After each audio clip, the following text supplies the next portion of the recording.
मैंने 5 सबसे बड़ी एआई से कहा कि हर पोजीशन के लिए अब तक का सबसे अच्छा खिलाड़ी चुने। हर किसी की अपनी राय होती है कि किस पोजीशन का GOAT कौन है, लेकिन अब फैसला एआई करेगी। मैंने ये कमांड सभी 5 को भेजी ताकि हर एक अपने नियमों के आधार पर एक खिलाड़ी चुने। तो अब हर एआई वोट देगी और जिस खिलाड़ी को सबसे ज्यादा वोट मिलेंगे वो टीम में आएगा। टीम के लीडर से शुरू करते हैं, यानी मैनेजर। कोचों का GOAT कौन है? तो चैट जीपीटी ने जोहान क्रूयफ को चुना। ये उम्मीद नहीं थी। क्रूयफ वो मैनेजर थे जिन्होंने बार्सिलोना को बदल दिया, जिनकी टीम में पेप गार्डियोला जैसे खिलाड़ी थे और क्लब की पहली चैंपियंस लीग जीती। लेकिन चैट जीपीटी से अलग ग्रोक एआई ने एलेक्स फर्गुसन को चुना। And 13 Premier League titles. अब निर्णय अन्य 3 लोगों पर निर्भर करता है और ग्रोक अकेला नहीं था। लेशर, जेमिनी और डीपसीक ने भी उसके लिए वोट किया, जिससे फर्ग्यूसन को टीम में पहला स्थान मिला। अब जब हमारे पास हमारा प्रबंधक है तो मैंने एआई को फॉर्मेशन चुनने दिया और इस पर सहमति थी 4-3-3।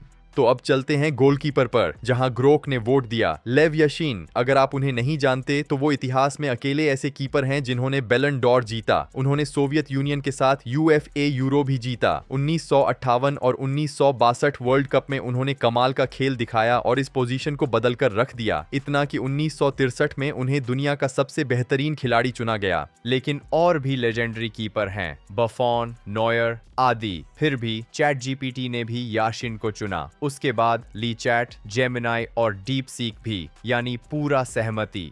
लेकिन अब सेंटर बैक की बात करें तो ज्यादा सहमति नहीं थी। पहले डिफेंडर के लिए फ्रेंच एआई ली चैट ने फ्रैंको बरेसी को चुना। वो एक ऐसे डिफेंडर थे जिन्होंने AC मिलान में पूरे 20 साल खेले और उनमें से 10 साल से ज्यादा कप्तान रहे और 3 चैंपियंस लीग जीती। लेकिन गूगल जेमिनी ने उन्हें नहीं चुना, उसने बॉबी मॉर को चुना। एक और महान डिफेंडर जो वेस्ट हैम का कप्तान 10 साल से भी अधिक रहा और सबसे जरूरी, उसने 1966 वर्ल्ड कप में इंग्लैंड की कप्तानी की। अब चैट जीपीटी ने इन दोनों में से किसी एक को चुनने के बजाय एक और डिफेंडर चुना, सर्जियो रामोस।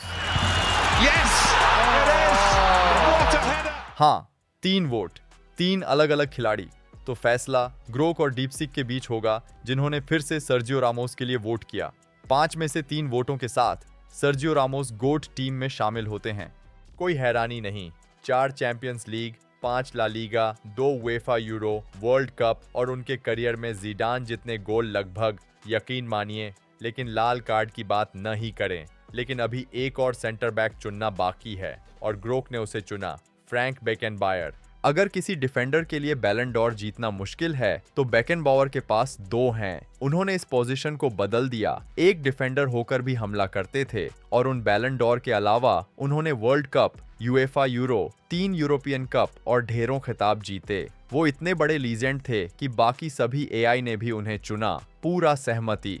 एआई आपस में सहमत थीं, लेकिन ये ज्यादा देर नहीं चलेगा। तो डिफेंस लाइन तय हो चुकी है, सर्जियो रामोस और बेकेनबावर। अब चलते हैं अगली पोजीशन पर, लेफ्ट बैक। इतिहास में कई लेजेंडरी लेफ्ट बैक हुए हैं, लेकिन चैट जीपीटी ने उन्हें चुना, पाओलो मल्डिनी। मल्डिनी ने 2 बार चैंपियंस लीग जीती एक सेंटर बैक के तौर पर, लेकिन 80 के दशक से लेकर 2000 की शुरुआत तक वो मिलान के लेफ्ट बैक थे। उस पोजीशन पर खेलते हुए उन्होंने 3 चैंपियंस लीग जीती। हाँ, उन्होंने करियर 5 खिताबों के साथ खत्म किया और 3 बार उप विजेता भी रहे। और इटली के लेफ्ट बैक के रूप में वो वर्ल्ड कप फाइनल तक पहुंचे और बालोन डियोर में 3रे स्थान पर रहे। लेकिन रोबर्टो कार्लोस, मार्सेलो जैसे और भी लेजेंडरी लेफ्ट बैक हैं। फिर भी ग्रोक ने मल्डिनी को वोट दिया, ली चैट ने भी उन्हें चुना और उसके बाद जेमिनाई और डीप सीक। फिर से पूरा सहमति। असली विवाद तो मिडफील्ड में होने वाला है। तो अब जब हमारा लेफ्ट बैक तय है, मिडफील्ड पर जाने से पहले चलो राइट बैक पर चलते हैं। इस पोजीशन में भी कई लेजेंडरी खिलाड़ी रहे हैं, इसीलिए गूगल जेमिनाई ने वोट दिया मार्कोस मोराइस को, जिन्हें हम बेहतर जानते हैं, काफू। कफू को अब तक के सबसे बेहतरीन राइट बैक में माना जाता है, उनकी स्टैमिना, गजब की लगातार परफॉर्मेंस और टेक्निकल स्किल्स की वजह से। लेकिन शायद वो इतने बड़े लेजेंड ना माने जाते अगर उनके टाइटल्स ना होते। उन्होंने अपने ब्राजीलियन क्लब के साथ हर ट्रॉफी जीती, रोमा के साथ सीरी ए, मिलान के साथ सीरी ए, चैंपियंस लीग और क्लब वर्ल्ड कप। लेकिन सबसे जरूरी बात, वो इतिहास में अकेले खिलाड़ी बने जिन्होंने लगातार 3 वर्ल्ड कप फाइनल खेले और उनमें से 2 जीते।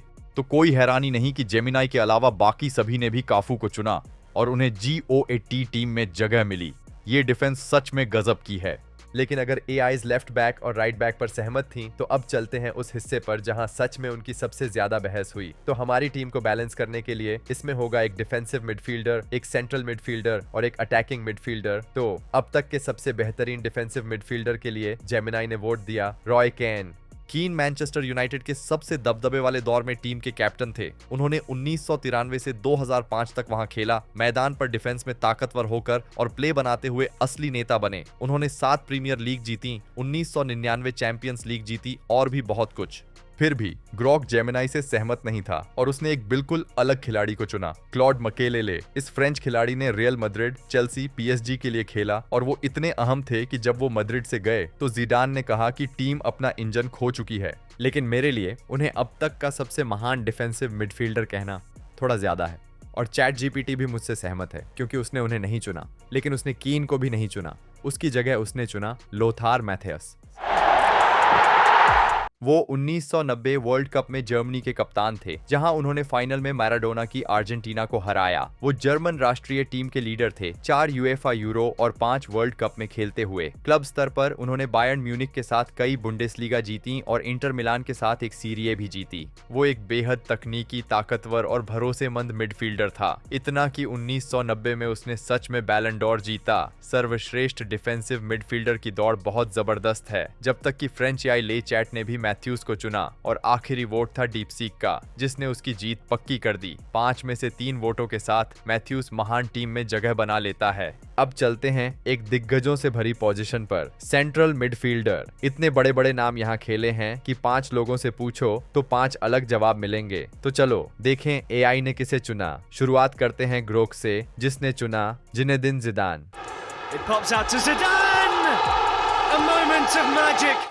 हालांकि वह ज्यादा एक अटैकिंग मिडफील्डर की तरह खेलता था, लेकिन ग्रॉक ने उसे यहाँ रखा। उसकी तकनीक इतनी जबरदस्त थी कि वह मिडफील्ड पर राज करता था और ट्रॉफियां भी यही कहती हैं। एक वर्ल्ड कप, फाइनल में 2 गोल, दूसरे वर्ल्ड कप में रनर अप, फिर से फाइनल में गोल, यूएफा यूरो और चैंपियंस लीग, जहां फाइनल में भी गोल किया। तो हैरानी क्या, उसने बैलन डियोर भी जीता। लेकिन जिदान का करियर इतना बड़ा होने के बावजूद चैट जीपीटी ने उसके लिए वोट नहीं किया, बल्कि उसने चुना जावी हर्नांडेज को। बार्सिलोना में 17 साल, 4 चैंपियंस लीग, 2 यूरोपीय चैंपियनशिप और 1 वर्ल्ड कप। लेकिन बात सिर्फ ट्रॉफियों की नहीं है, उसकी पासिंग बिल्कुल अविश्वसनीय थी। वह टिक टाका का दिल था। वह लगातार 3 साल बैलन डियोर के पोडियम पर भी पहुंचा। तो ये मुकाबला बेहद जबरदस्त है, और भी क्योंकि फ्रेंच एआई दोनों से असहमत थी। उसने वोट दिया योहान क्रूइफ को। हाँ, 3 एआई, 3 अलग अलग वोट। अगर जावी बैलन डियोर में तीसरे स्थान पर पहुंचा तो क्रूइफ ने उसे जीता 3 बार। उसने अजैक्स को लगातार 3 यूरोपीय कप जिताए और वर्ल्ड कप में रनर अप भी रहा।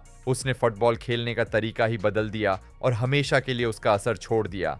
ये लड़ाई पागलपन है, इसलिए फैसला अब जेमिनाई और डीपसीक पर था और दोनों ने वोट दिया उसी खिलाड़ी को, जावी हर्नांडेज। 5 में से 3 वोटों के साथ एआईज जावी को इतिहास का सबसे बेहतरीन सेंट्रल मिडफील्डर मानती हैं।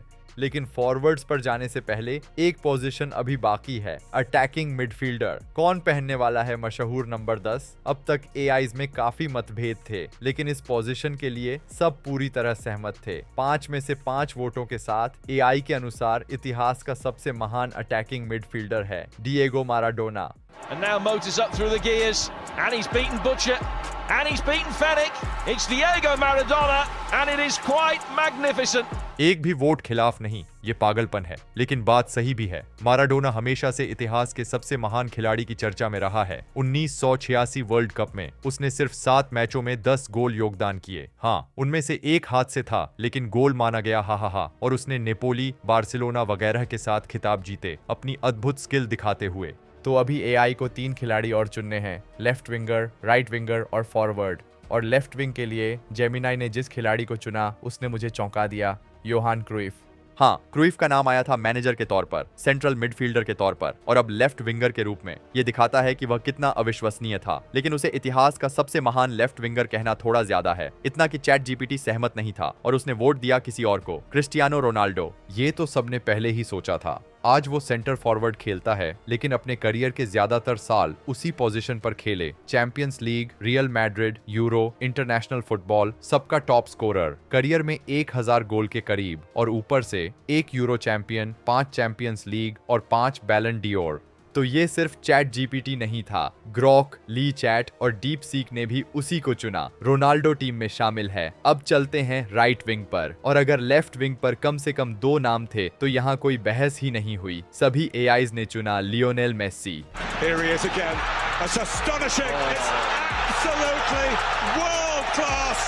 860 से ज्यादा करियर गोल के साथ मेसी सचमुच इतिहास का सबसे ज्यादा ट्रॉफी जीतने वाला खिलाड़ी है। 4 Champions League, 10 La Liga, 2 Copa America और सबसे अहम वर्ल्ड कप, कुल 45 ट्रॉफियां। लेकिन जो मेसी का नाम सदियों तक याद रखवाएगा वो रिकॉर्ड कभी टूट नहीं सकता, 8 बैलन डी'ओर। हम यहाँ मेसी और रोनाल्डो पर पूरा दिन बात कर सकते हैं, लेकिन अब जब उसने टीम में अपनी जगह पक्की कर ली तो चलते हैं आखिरी पोजीशन पर, स्ट्राइकर। ये भी एक जगह दिग्गजों से भरी हुई, लेकिन चैट जीपीटी ने वोट दिया उसे, रोनाल्डो। आर्नो। सिर्फ 20 साल की उम्र में बार्सिलोना के लिए रोनाल्डो ने 49 मैचों में 60 गोल योगदान किए, इतिहास का सबसे कम उम्र का बैलन डी'ओर विजेता बनकर। और गंभीर चोटों के बाद भी 2002 में वह गोल मशीन बनकर लौटा। 2002 वर्ल्ड कप में 8 गोल दागे और एक और बैलन डी'ओर जीता। सच में एक महान लेजेंड। लेकिन यहाँ और भी नाम हैं, जैसे गर्ड मुलर, रोमारियो, लेवांडोव्स्की आदि। तो चलो बाकी वोट देखते हैं, और ग्रॉक ने अपना वोट उसे दिया।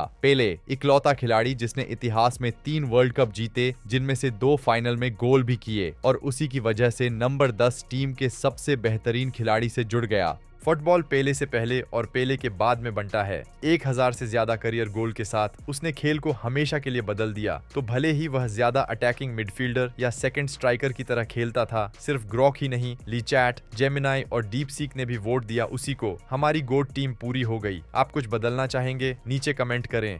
और अगर आपको ये वीडियो पसंद आया तो उस दूसरे वीडियो को भी देखें जो मैंने पोस्ट किया है। देखने के लिए धन्यवाद और अलविदा।